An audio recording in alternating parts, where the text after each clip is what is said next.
Hello. Wait a minute.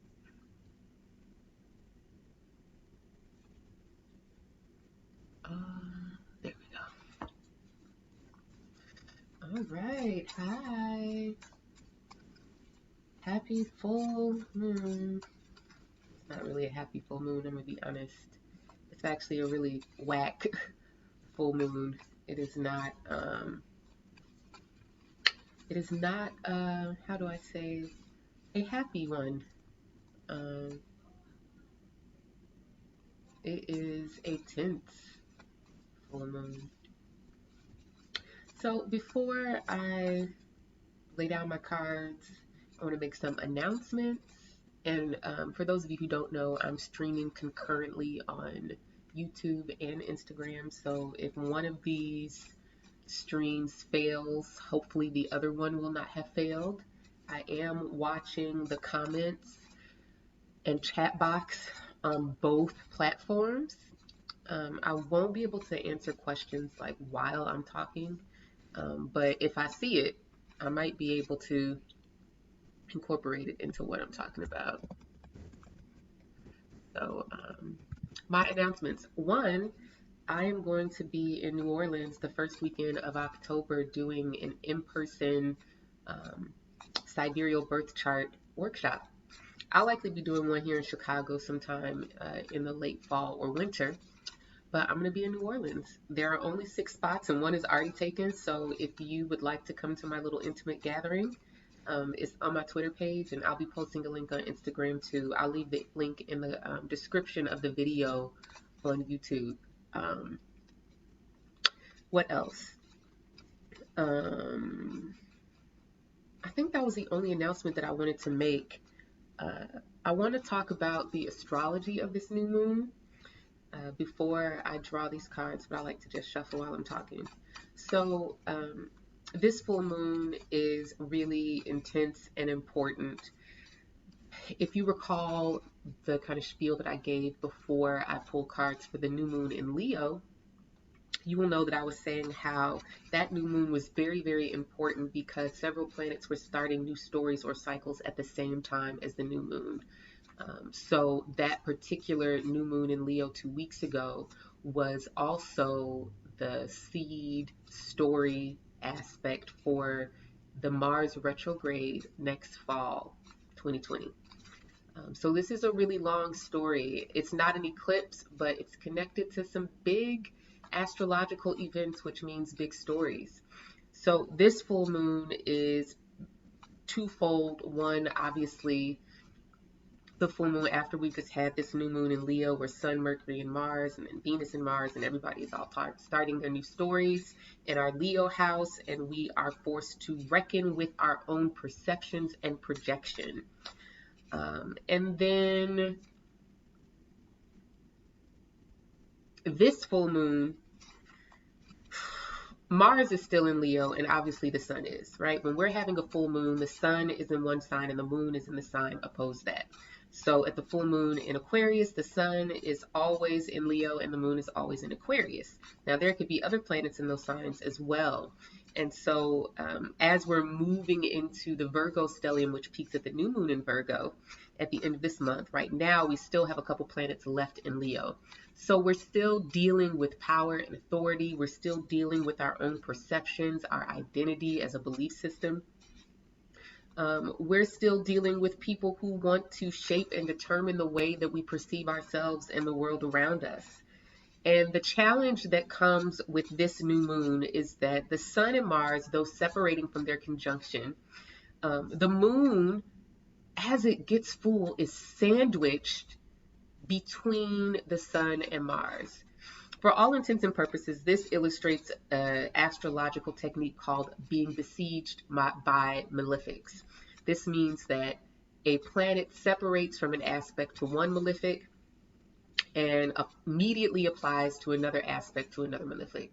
So depending on, the nature of the planets involved, this could be Sun and Sun and Mars or Saturn as malefics. And in this case, I am designating the sun as a malefic. So, what does it mean for a planet to be besieged by malefics? It means being stuck between a rock and a hard place. It means jumping out of the frying pan, jumping out of the hot grease into the fire, right? You leave one issue and you jump right on top of another one.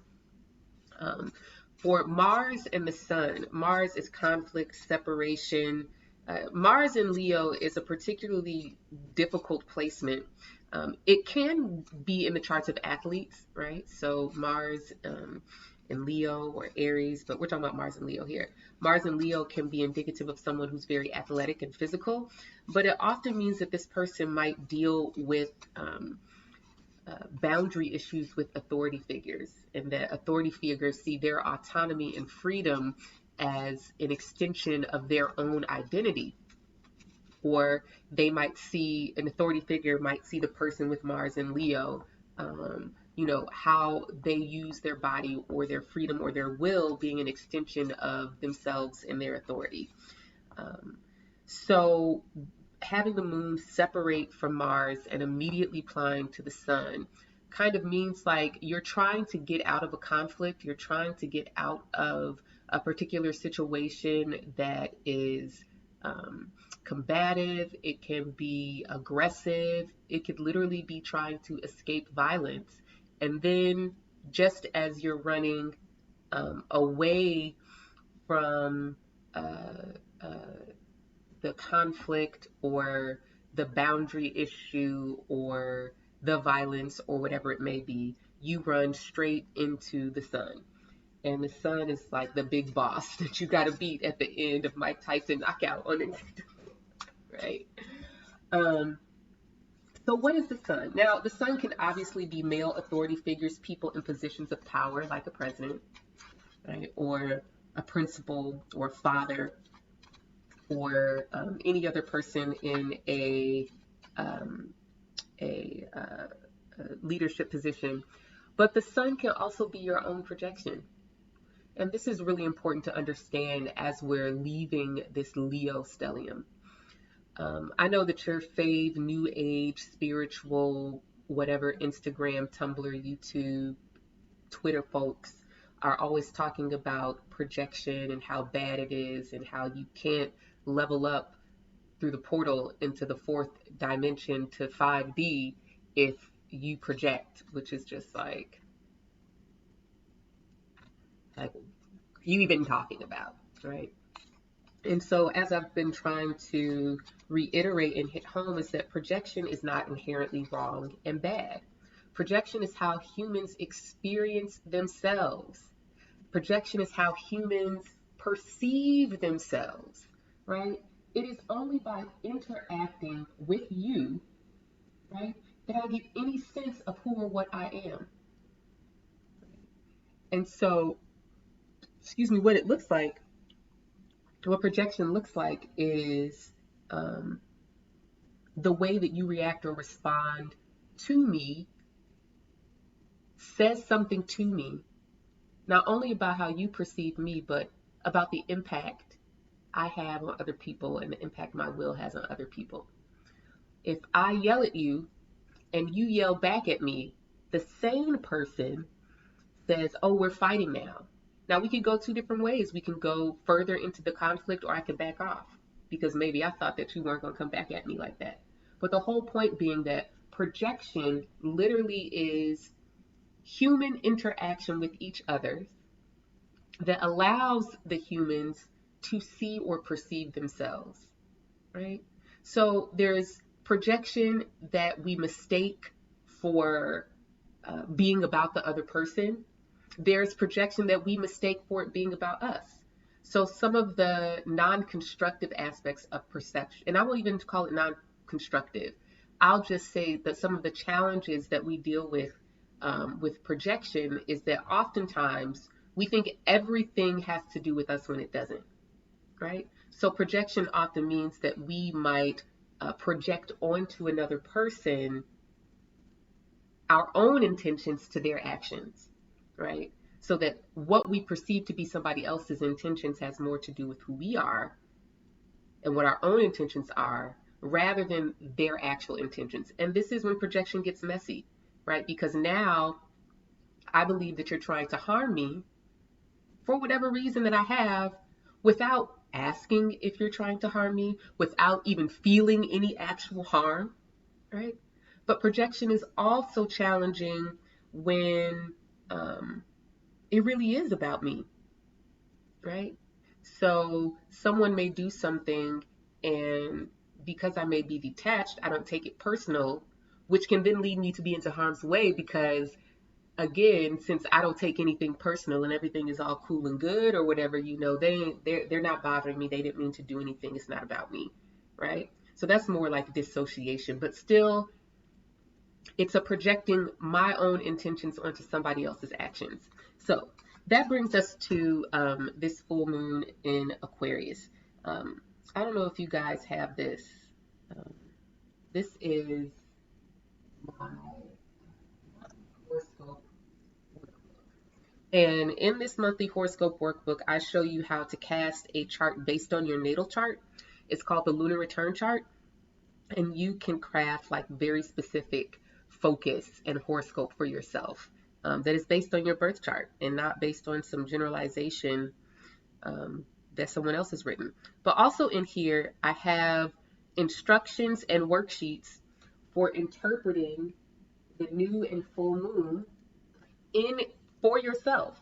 So I wanted to just walk through this with you guys so you can kind of get a taste for the language that is around this new moon. So I have 4 different blanks here to fill in for interpreting the new moon in your lunar return chart or your birth chart. You could do both. The first blank is the full moon sign meanings. So the full moon sign is Aquarius, and we want to look at the meanings of the sign Aquarius. And we are going to say that whatever sign the moon is in during the full moon is what we are becoming aware of. Okay, so the moon is in Aquarius. And so the words that I have, or keywords I have for Aquarius, are self-determined and self-sovereign. Contradictory, unyielding, inimical, anti-conformist, isolating, detached, aloof, dispassionate, insolent, self-determined, and self-possessed. So all of the meanings of Aquarius at this full moon, or whether you have the sign Aquarius, again, always sidereal, never tropical, in your birth chart, this is about self-possession as opposed to being possessed. This is about self-determination. This is about detaching from projections that other people put onto you, but also detaching from your own projections. It's saying there's another concept that informs how I perceive myself. There's another concept that informs how I perceive this person, and I'm not willing to engage as a mirror of someone else's authority or will. Okay, so this is what we're becoming aware of at the full moon. Because the moon is in Aquarius, this is what we're becoming aware of. Now, the next blank is the full moon house meaning. So you can use this for your natal chart or for your lunar return chart, which I show you how to cast in my monthly horoscope workbook. So we would say I'm becoming aware of my self-determination, my self-possession, my self-sovereignty, right? Having dominion over myself, my identity, my sense of self, how I perceive things. This is what I'm becoming aware of. Now, the in or as a consequence of is going to be the house placement, right? So for me, I think this full moon falls in the 11th house of my solar return chart. So lucky for you, I've got tables in this guide here that show you what the house meanings are. So the house meaning for the 11th house is professional alliances, unions, audiences, and fans, conferences, activism, blah, blah, blah, blah, blah, blah, blah. You get the point.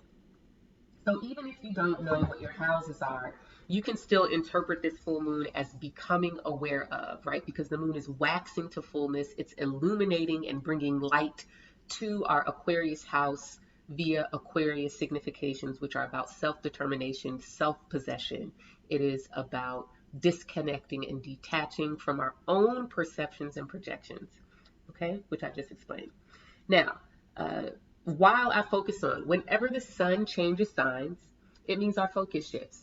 Our focus as our literal, where are our eyes looking and what is our mind thinking about, right? So the sun has been in Leo since mid-August, and at this full moon, the sun is still in Leo.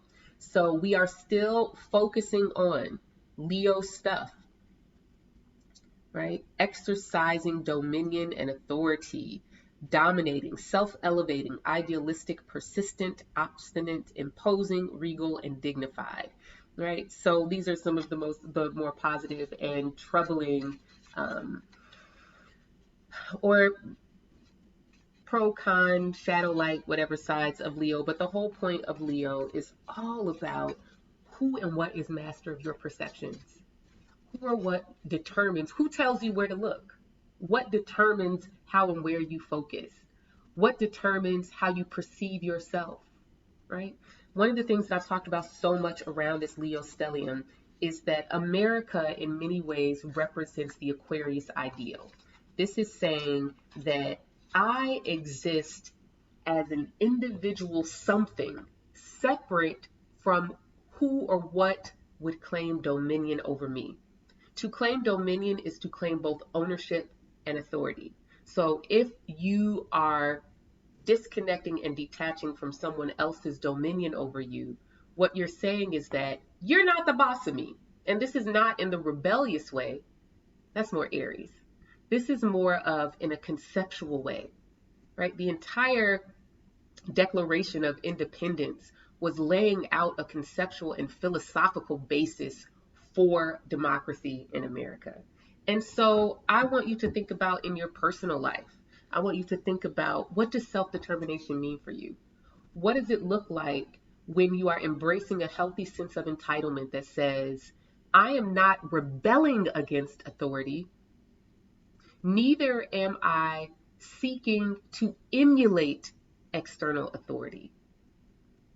Where in your life are you both disconnecting and detaching from someone else's dominion over you and how you see yourself, but also embracing a sense of entitlement that is not rebelling against authority, your mom, your dad, your boss, whoever it may be, your own projections, right?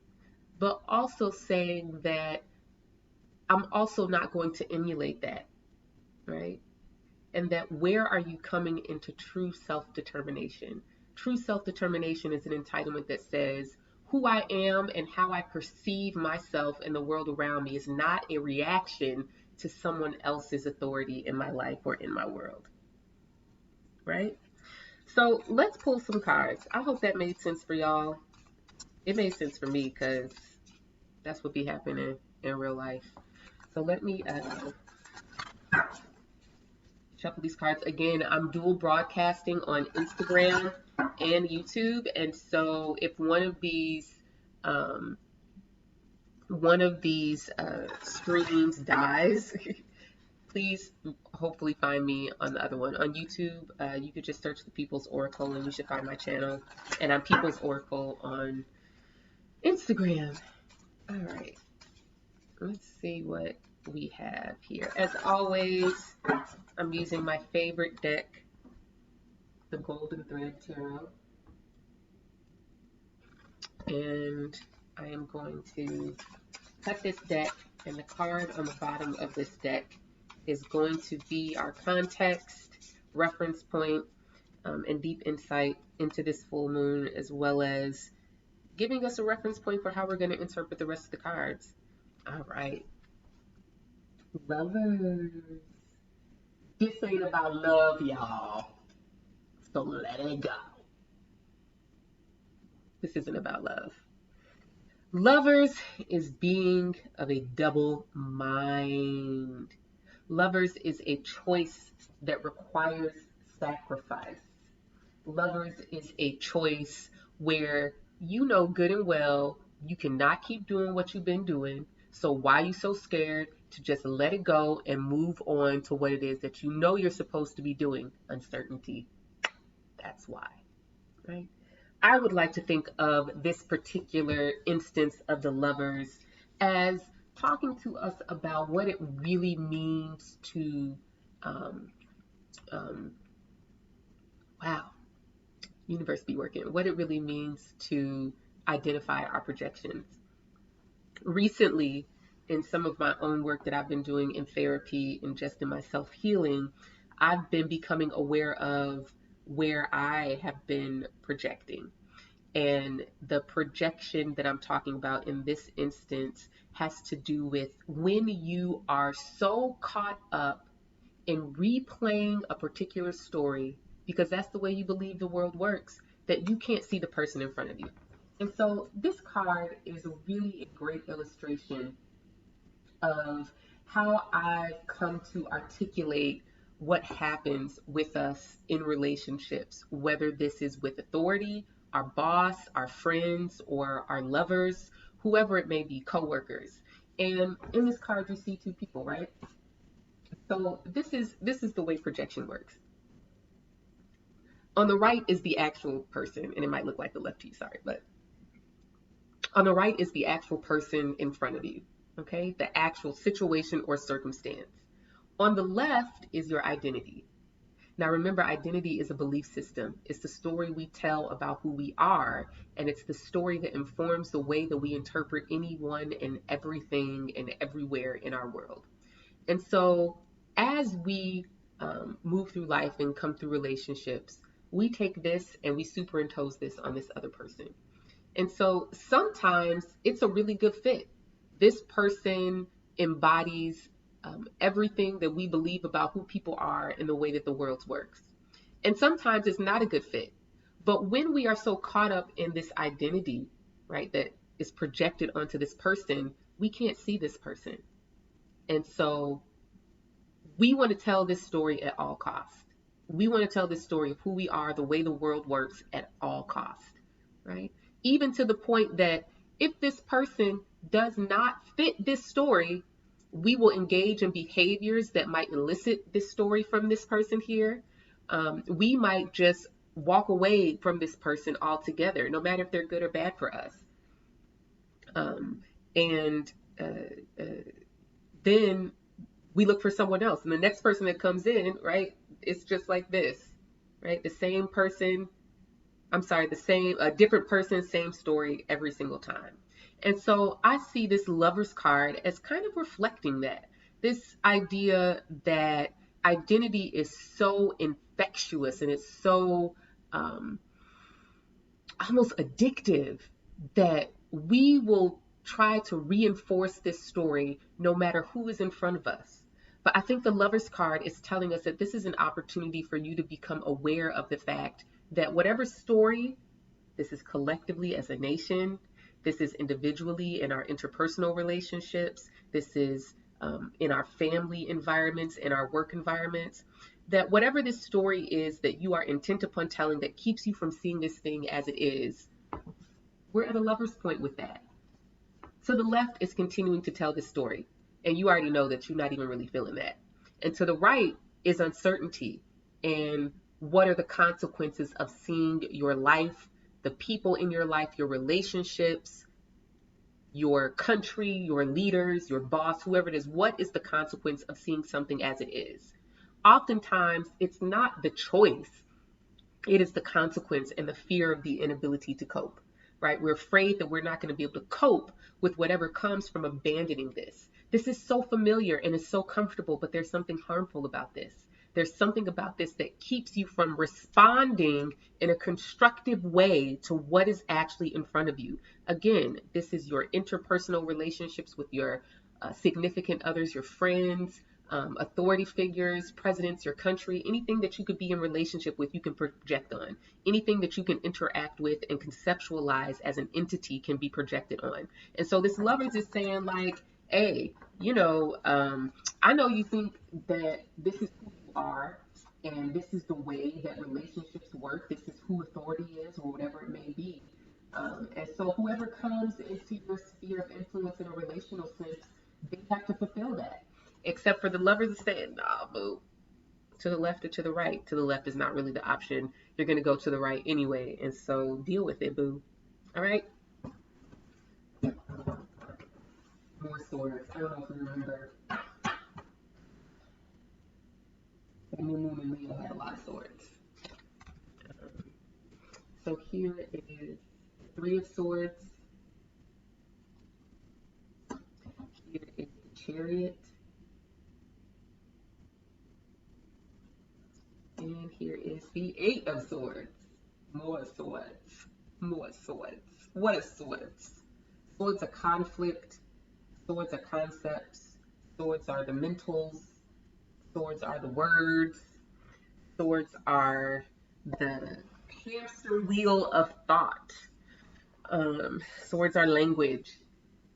Three of Swords. This is about cutting through to the heart. It looks so sad, doesn't it? You can't mean to break up, but more than a breakup, right? Especially when we're dealing with swords, this is about truth-telling clarity, right? The Three of Swords comes after the Two of Swords, and the Two of Swords is often a stalemate, the intractable conflict, the refusal or inability to make a decision because you feel like you don't have enough information, or it's like, hold on, not yet. Something ain't right here. Let me, right? The Two of Swords often implies that there's some piece of information missing. Like, I don't really know. Like, I know I need to make a decision, but something don't seem right here. The Three of Swords is that moment where everything becomes clear.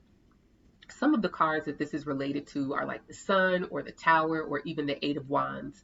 But the difference with the swords is that this clarity is more of an internal truth telling that pierces through your own indecisiveness.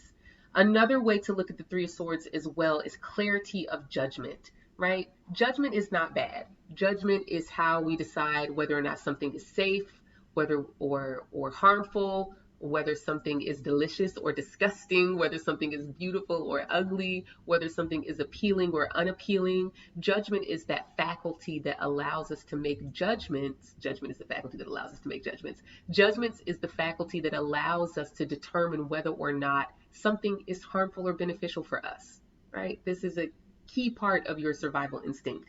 And so the Three of Swords can be about making piercing judgments, whether they're moral or just decisive in some sense.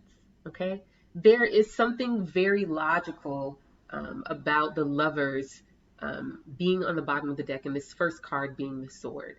The Lovers is being at this point where you actually do have to make a decision, although it doesn't really feel like a decision. It's really more a shift in perspective, understanding that you're going to have to embrace this new reality. And the more that you refuse to embrace the new reality, the more difficult it feels, the more sacrifice you seem to have to make. And so the Three of Swords is getting us to this point where you are able to make clear judgments about what is in front of you. You are able to decide if something is beneficial or harmful. You are able to figure out if this is good or bad in a very basic sense.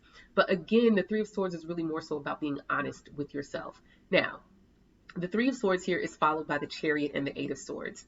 I remember when I was first learning tarot, and I actually took all of the trumps or the major arcana out of the deck, because every time I would try to do a reading, you know, if there was a major arcana card in there, I would just be like, what? It would just immediately confuse things for me. So I want to say the first year or two that I was working with the tarot, I did not use the major arcana. I would draw 3 cards, every day. None of them were major arcana, and I would just journal about them and see how they were manifesting in my life. So I say all of that to say that the position of this Chariot, which is a major arcana card, one of the things that I read when I was first studying was about how trumps kind of rise above and hover over the reading. And I feel like the position that the Chariot is in so far kind of indicates that kind of perspective on interpreting the Chariot. It's sandwiched between 2 swords. One is a lower number and the other is a higher number. And so the Chariot is a kind of bridge. And the Chariot always speaks to reining in our emotional impulses.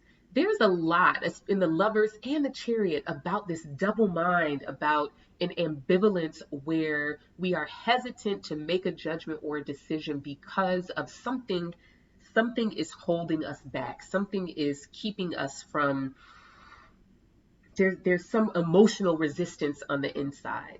um, there is something that is, uh, how do I say that, like emotional resistance is often like, um, I have to do this thing, but I do not feel like it, but I don't really have the choice not to do it. And so you're pushing through that inner emotional resistance, the desire that conflicts with what reality necessitates. That's really good right there. Chariot is when the desire inside of you conflicts with what reality necessitates. If reality necessitates that you're at this lover's moment where you need to realize that who or what is in front of you is not this, who or what is in front of you is not your projection. They are not you, right? They are not your identity. Whatever the story is that you tell in all of your relationships, around emotional availability and attachment, which really does come from, our earliest attachments with our caregivers. We take that story of the way our mom treated us, the way our dad treated us, and we superimpose it on everyone. And this is not because there's something wrong with us.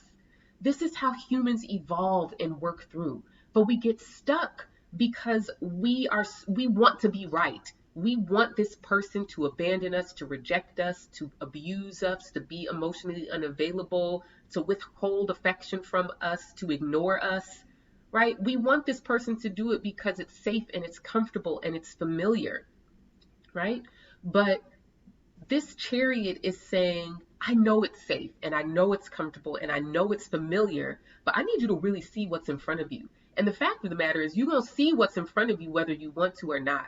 There are moments when it just gets so loud that the dissonance grates on your ears, and that this projection and the reality start to come apart. And so I feel like that's where we are. Remembering that this full moon is all about self-determination. It's all about my capacity to conceive of a self, an identity, a me that is not a reaction to who someone else is, that is not a reaction to what I perceive somebody else's intentions to be, that is not a reaction to somebody else's authority over me, that is not an attempt to mimic what we perceive to be authority and power are.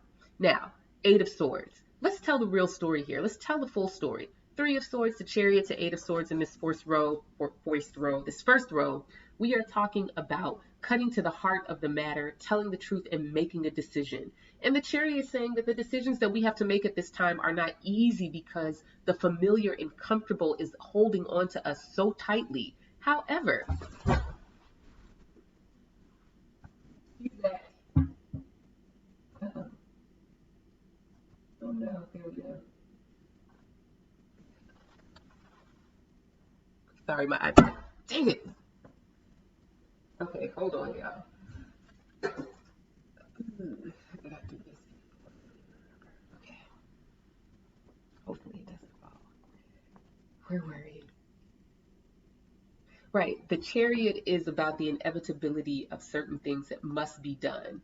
And so what we're in the Chariot, there isn't external resistance. Nobody is stopping you. Nobody is blocking you. It's inside of you. It's your own emotional resistance, your own adaptations and habits, your own attachment issues, your own um,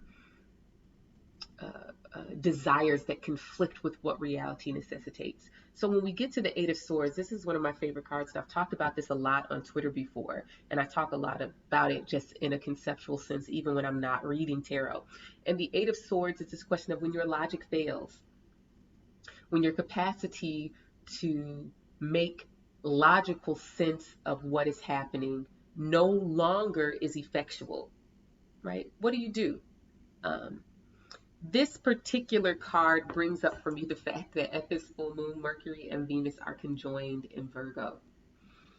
And as I was talking about Monday, I believe it was, in my uh, uh, Instagram live, I was talking about Virgo as being disconnected from instinct, right? And so rather than feeling in my body rather than being in my person and really just digging into what my body is telling me. Virgo is like, well, I ate at 3 p.m. and now it is 6 p.m., so I must eat, right? Now, this isn't inherently wrong, but what if you're not hungry? Virgo doesn't care because maybe Virgo is trying to count their macros, or maybe they are doing intermittent fasting, right? There is this external, tangible, measurable logic for how Virgo interacts with their body, their desire, their needs. So the Eight of Swords is often a warning that your logic is not the tool here, my friends. 1 + 1 = 2 is not going to help you in this situation, right? I'm gonna leave that right there and draw this next row card so we can get it popping. What's my time looking like? Dang, I've been on here for 45 minutes already. All right, dang, this reading is sad. Four, four, 5 of Pentacles, 2 of Swords, and Knight of Pentacles.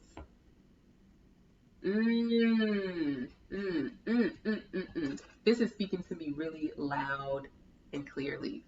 This is saying that you already know what it is that you're being asked to walk away from and let go of. But I think the 5 of Pentacles coming after the 8 of Swords is, the 5 of Pentacles is often this card of, I don't have what I need. I need something and I don't have it. Why don't I have it? Who's keeping it from me? Somebody please give it to me. Somebody come help me, right? The 5 of Pentacles is this card of lack. And it can be very like literal, like I need $5 and I don't have it. I need some attention. Nobody's giving me attention, right? I need something and I don't have it. 5 of Pentacles can also mean that something is broken. It's not working. It's not functioning as intended. It is no longer able to fulfill the intended function that it had. So there's a real kind of reasonable or story that makes sense here around the 8 of Swords being followed by the 5 of Pentacles, that we believe that if we don't use our logic to solve problems, if logic is not functioning, if we can't 1 + 1 = 2 it, if we can't, I ate at 3 p.m., so now it's 6 p.m. and I need to eat, right? If we can't apply logic or use logic as the tool to solve this problem, the 5 of Pentacles is saying that, oh, so you think just because you can't use logic that you're not going to get what you need, right? That you're not going to be able to acquire the resources necessary to do whatever it is that you're trying to do, right? And what are we trying to do? We are trying to reclaim self-determination. We are becoming aware of what it means to be self-possessed and self-sovereign, as we contend with, focus on, and perceive projections, right? Our projections of ourselves onto other people, as we contend with authority and other people wanting to claim dominion over us, whether they're in the seat of power or not. Your boss is the senior vice president, so that's their position. However, who you are is not in reference to them, right? That's the work. So we get to the 5 of Pentacles, 2 of Swords, which I already brought up as being at a stalemate. Um, I think that this is really asking us to be moderate in the way that we form our judgments. That there are some things that we can be very clear about, and there are other things that we can't be very clear about. This morning, as I was driving home, I was thinking about how it feels really comfortable and good to make black and white judgments about the circumstances of our life, right? We want to be able to say, oh, such and such didn't happen, so they must not love me. Such and such didn't happen, so I'm not going to get this job ever. Such and such didn't happen, or such and such did happen, and so this is going to be the outcome, right? We want to tell a linear story based on what we perceive to be the facts, right? Except for that's not how life works. Life isn't like everything is black and white or everything is up for debate, right? Our capacity to reason with discernment is what gives us the ability to say, yeah, this is a black and white situation and this is not, right? So Knight of Pentacles in this deck is my favorite card in this deck, because the Knight of Pentacles is saying that you got to move slow, right? You can't force flowers to come out of the ground. You can stimulate an atmosphere, But once you stimulate the atmosphere, you got to keep simulating the atmosphere or environment that makes a flower grow. So the Knight of Pentacles is often this card of letting your work catch up with you. It's often this card of slow down. And this is not a, 100-meter race.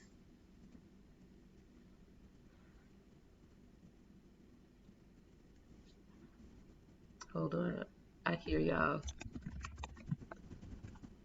Hold on.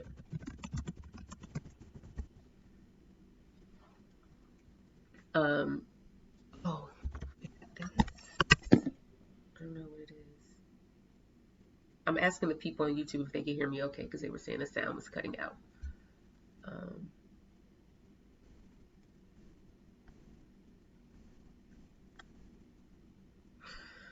um, anyways, the Knight of Pentacles, all things in due season, right? He is here working the fields with his horse. Um, and this is just not a 100-meter race. This is a marathon. This is about, okay, I won't lean forward. I'll lean back and stay like this because I don't know why it's doing that. Um, oh, it's probably getting too loud. That's what it is. I see. Okay, that should be good now. Okay. Um, where was I? Yeah, let me not mishear that there's a sword in between two pentacles. Um, and when we are pitting air against earth, which seems to be an emerging theme here because all of these swords, when we're pitting air against earth, there is a temptation to intellectualize and dissociate from reality, right? The Two of Swords can be, I don't see nothing, right? Two of these figures in here. I want to show you this really quick. This is the Three of Swords, right? This is like eye-opening clarity, right? You see a thing for what it is. But then in both the Two of Swords and the Eight of Swords, their eyes are covered. You see that? In both of these cards, their eyes are covered. Now, this would just be a cute little synchronicity if it weren't for the fact that Leo, where the Sun and Mars are during this full moon, are ruled by the Sun, which rules eyesight, which rules perception, your capacity to see. And so I feel like this is just a perfect reinforcement of the fact that your perception is not always accurate. And when your perception is not accurate, your logic can't be accurate either.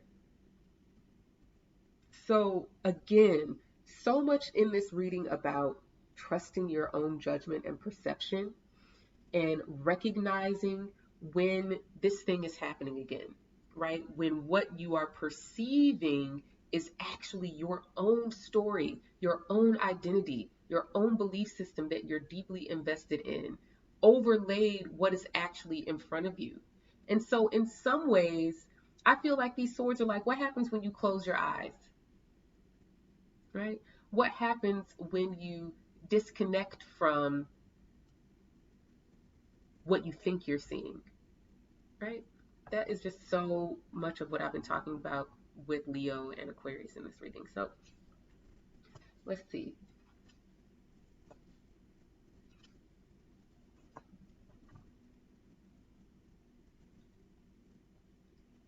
All right. Last row of cards here. Ace of Cups. And I really want to try this together because I feel like this reading is just a little bit all over the place. King of Wands. And Ten of Wands. So at least we don't have any more swords. Um, This Ace of Cups has been haunting me personally, actually. Every time I pull out my cards for some kind of personal inquiry or whatever it may be, the Ace of Cups is there. I talk about all aces as like the cardinal signs. So the cardinal signs are Cancer, Libra, Capricorn, and Aries. Ace of Cups is like Cancer. Cardinal signs are hinges, they're turning points, they are movement. Um, the Ace of Cups is about both instinct and desire. Yes, it's about feelings and emotions. Ace of Cups often means an opportunity to tell the truth about how you feel. The Ace of Cups is often an overflow of emotional awareness. It's kind of like something's been building up emotionally for you. And the Ace of Cups is where you let it all out in your journal, in tears to yourself, with your loved one, with your significant other. Um, I want to focus though on cups here as instinct though. And I want to differentiate it from the logic that comes with like Virgo or earth signs. So, water being instinct has to do with the physiological process uh, that happens in your body, and our interpretation of that physiological process determines the actions that we take, right? So I remember earlier in this reading, I was talking about judgment as not being inherently bad, and judgment being about our capacity to discern and define whether something is beneficial or not beneficial for us, whether something is safe or harmful, whether something is good or bad, appealing or unappealing, right? Judgment is like the fundamental capacity to discern what a thing is to us, right? So when we are judging from instinct, this is where we get in danger of projecting in ways that often undermine our conscious intentions. And that's really what this King of Wands is about, right? What are the conscious intentions that we are executing through our will, through our actions? I just tweeted today about how action is an approximation for intention, or the actions we take are an articulation, translation, and interpretation of the will. I mean, that's really what this King of Wands is here, right? So we're coming back to that Sagittarius story of how are you making your life a living testimony of your intentions and convictions. As we're contending with our instinct, we're contending with the adaptations we've taken on that we call our identity. We call this group of reactions that we have to certain people, the judgments that we make, right? And I want judgments to be a little bit different than opinion, right? A judgment is not an opinion in this sense. Um, but we call our judgments of ourselves, the world around us, and other people, our preferences. Um, we call this our identity, right? So if I believe that I'm entitled to power, um, then anything that comes along and challenges my entitlement to power is going to be seen as an enemy, right? There's nothing to learn here. Um, there's no other purpose for this person being in front of me other than that they're challenging my entitlement to power, right? So my identity in that sense is I am powerful, I deserve power, and anybody who thinks I doesn't is an enemy, and so we have to fight, right? This is how simple identity is, right? Now, in our personal kind of um, interactions, this might look more like um, I don't even do that. I don't I don't even talk about people like that. I don't, right? Like someone who challenges your identity by challenging your behavior brings up the instinctual defense of that identity. And that's what we're dealing with when we're dealing with projection. The lovers is challenging because it requires us not even just to see other people as they are, right? Because it's really hard to perceive someone else's intentions unless they tell you, right? And that our own adaptive, instinctual reaction tells us how to interpret their intentions. That's hard. But what's even harder is to see yourself as you really are. That's that's the hardest part. To tell the truth about who you are, to disconnect from what you think other people are implying about you based on how they look at you, based on how they treat you, right? And I'm not talking about strangers on the street, and I'm not talking about Twitter trolls. I'm talking about like your most personal relationships, your best friend, your mom, your dad, your nana, your aunt, your sister, your brother, your lover, right? Getting caught up in that cycle of projection, right? It's like the projection in its most ideal form leads us to greater awareness of self. Instead, at this lover's moment, at this full moon, we're contending with projection leading us to reinforcing the story we believe about who we are. When we reinforce the story we believe about who we are, everything that somebody says or does to us is in order to reinforce that story. And to the point that we can't even see it. You can't even see yourself. I can't even see myself as who I really am. So this Ace of Cups brings us back to an instinctual emotional awareness. And I love that it follows the Knight of Pentacles, because the Knight of Pentacles is, on the one hand, saying that this isn't work that you just started like at the new moon in Leo a few weeks ago. This isn't work that you just started in 2019, right? This isn't work, this work of coming into deeper awareness of who you are, making your life and your world and your relationships, your country, your job, your everything a living testimony of your intentions and convictions. This story actually started in January of 2017, right?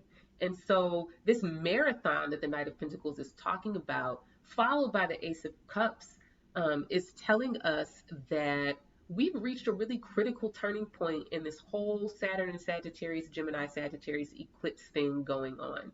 Right now, of course, backdrop, if you follow me on Twitter or you've seen any of my other videos, you know that we're in the Virgo phase of mutable madness. And the Virgo phase of mutable madness is all about 1 + 1 = 75. And you're like, what? 1 + 1 = 75? No, no, no, no, no. You must not know math. Oh, I know math, right? I just tweeted about this today. People who believe that 1 + 1 = 75, right? Like, you're doing this because you hate me. It's like, okay, right? You're, me prescribing whatever intention to your actions that reinforces my identity. 1 + 1 = 75. Skip what you said, skip what you actually meant, skip the clarity that you gave me. 1 + 1 = 75, right? These people know math. They know 1 + 1 = 2. This is not about math.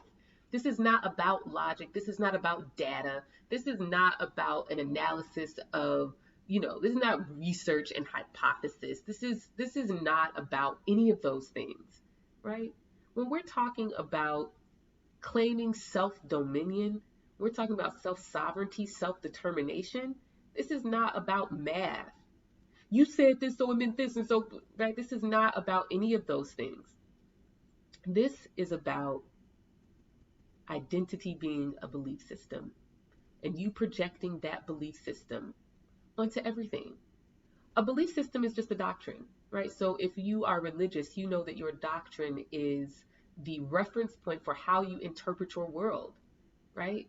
If you believe you are chosen, and you are special, and, you're going to interpret that. You're going to, if you've ever seen The Family on Netflix, right? This idea of, because they are in positions of authority and power, they must be chosen by God, right? And so because I am chosen by God, I'm entitled to do this, this, this, this, this, and that. It must be, I'm right, right? This is identity as a belief system, right? This belief that I am chosen, I am special, so I must be right, and whatever it is that I get the inclination to do must be the will of God, must be what is for all of the people. This is identity as a belief system. And it may not be that extreme for you, but there are ways that you're bringing this belief system to every single relationship and encounter that you have. You're bringing this belief system to every single job that you go to, thinking that it's them, not you. But then why does the same thing keep happening? Now, of course, I'm all about, and you know that there are real systems of oppression that keep us from getting the things that we need in life. But at this moment, right, um, I did a video a few weeks ago that said identity is a belief system and your belief system is being weaponized against you. Your inability to see yourself as you really are is being weaponized against you. Look at it. You took a psychological quiz on Facebook because you were so thirsty for somebody to tell you who you are. And they took that information and used it against you. Cambridge Analytica did. Instagram is doing it. Twitter is doing it. YouTube is doing it. They're watching your every move, every choice that you make, everything you click, everything that sits up on your screen. And they're creating a profile of who you are. And it's being used against you. This is why self-awareness is the greatest weapon ever. The greatest weapon that we have is knowledge of self. The greatest weapon is being able to tell the truth about who you are and not just merely reacting to people you perceive to have power or authority over you. Right? King of Wands and Ten of Wands, let's wrap this up. I feel like there's a big ellipsis at the end of this reading. And when I say ellipsis, I mean that this is a real to be continued, right? On this right column, we have the Eight of Swords, under it the Knight of Pentacles, and then the Ten of Wands. We talked about this being a marathon. And the Ten of Wands at the end of this particular reading, I think reinforces this, that this work of dealing with ourselves. And what is the liberation that comes from you seeing yourself as you are? It allows you to see other people as they are. It allows you to discard your delusions about other people's intentions. I always say that how I see you and how I interpret your actions says everything about me and almost nothing about you. So as we move out of the Leo phase, the Leo stellium, we are definitely left with a sense of overwhelm of what it actually takes to make this world a living testimony of our intentions and convictions. Because many of us are not even honest with ourselves about our own intentions. And we have a set of conscious intentions, what we say, what we believe, but then there's the actions that we really take. I said something a few weeks ago. I said, if you don't know what's motivating you, I bet you Cambridge Analytica does. If you don't know why you're making the decisions that you're making, right? And if you think you do, trust me, Cambridge Analytica is watching you. I mean, this is one of the ways that data is weaponized against us. This has 1 minute and 32 seconds left, so I'm going to finish this up. I actually think I could finish it right there, right? This is about reclaiming the power to see yourself as you are, not in reference to anyone else. It liberates you in order to see other people as they are. How do your relationships change when you see people as they are? And when you allow yourself to be seen as you are, when you walk away from that story that you've superimposed on every single encounter that you have with anyone, anywhere, at any time, right? This is hard work, and this is not the end. This is another chapter in the story. We still have to get through the Virgo phase of mutable madness. We still have to get through this Mercury, the last Mercury retrograde of the year. We still have to get through this eclipse in Sagittarius in December. And then on the other side of that is a whole other thing. So pace yourselves. Be able to say, I've had enough. Take a rest. But no, you can't go back.